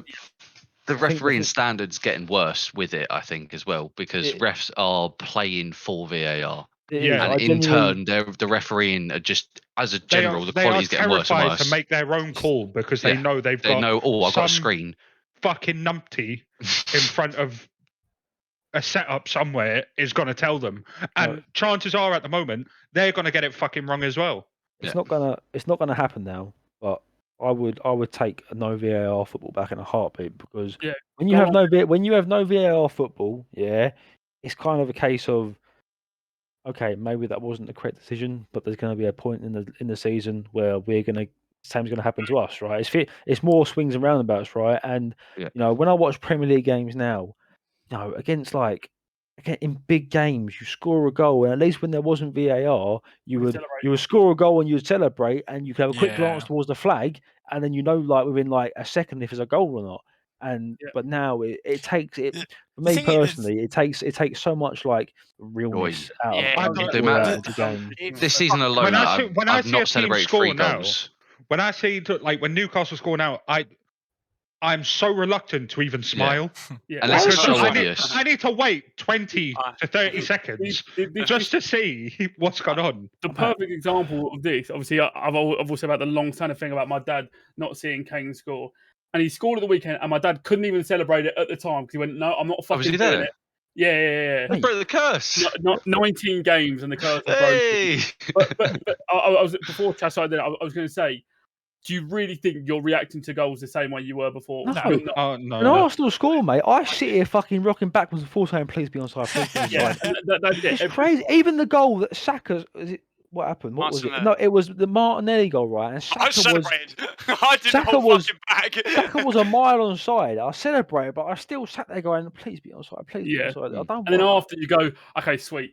And not the moment's gone almost. There's one other thing about this as well. Sorry, go on, Kieran. No. I was saying, like, go. So the amount we're talking about, like not being able to celebrate, and VAR playing a big factor in that. The other topic of conversation is how far it can be brought back as well. Yeah, is that there's no definitive point. I don't have an issue with any of that. I don't have an issue with that. I haven't seen any glaring obvious reasons as to why. Yeah, they've got most of that right. Right, fair enough. My point's no. Go on, Kieran. Aaron, what'd you say? Yeah, no.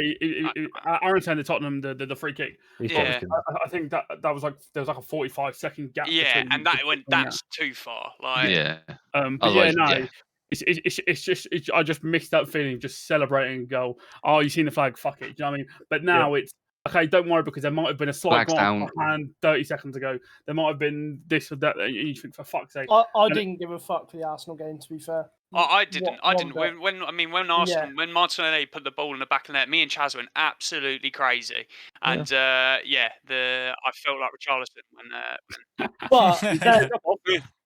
But there is still that element of I've made a fucking tit of myself now. The thing is, going back to the Linos and VAR and offside decision and whatnot. Obviously, you could arguably say that the Linos have less pressure on them to carefully look at the line, carefully see where the ball's being kicked or when it is, because they know if they get it wrong or even if they get it right, the computer is going to fucking tell them, "Oh yeah, you were spot on. Oh no, you're miles off." I think it makes them worse. It just makes them worse because they're not refereeing the game. They're not refereeing it. No. Yeah. Like, they're saying, that looks off. We'll flag it at the end of the play. Computer, what are you saying? I'll tell you, the Odegaard Ericsson one and the Wolves Newcastle one could potentially, normally they'd give it as a free kick, but they don't want to in case they'd rather they go and score and it can be overturned instead of that's a foul. I should probably give Wolves Newcastle one as well. Yeah, we all said that's a foul, but they don't give it just in. It must be just in case they think, oh, if I make a mistake and they do score, I fucked up. Where if I don't give it, it can go through and I can call it off. Yeah, so poor Raul Jimenez, who turned into Jack Sparrow when he scored, just to have that one ruled out. Like, they are absolutely petrified of making a call on the spot and just like being done with it. Like it or lump it. Start booking players if they mouth off to you. Yeah, captains only approach the ref, like in rugby. But I mean, look. We'll all forget about it because it'll be the same next weekend, and the weekend after that, and the weekend after that. We'll see you in 5 days for the same rant. Yeah, it's here to stay. We'll see you live and direct. We've said this every watch along. Yeah, Quality game. One thing, just quickly in regards to VAR, I said it a couple of weeks ago. I said it last week. I said that offsides have to become automated. We've seen it tonight for the I first like, time in yeah, the that's Champions League. sexy. And That's I'll tell you sexy. what, it was so much better than these fucking squiggly lines they do on the thing. They're It was awful so angles, much better. blurry Microsoft Paint. cameras. So all I'm I saying can't is wait that for it to go wrong though. Premier League clubs make absolutely millions of pounds. They need to install thousands of cameras all around their fucking stadium and make sure it can be done. Because it was Can clear. I just say one last thing? Go on then. Hi, Aaron. No. Welcome. Yeah. Can we just get a congrats for Cal for being put on the official store manager Thanks, placement, guys. please? Thank you. That's man. Well done, Congrats, Cal. Cal. But look, Big I clap, just want to big say, clap. look, if it wasn't for you boys, I probably would have made it.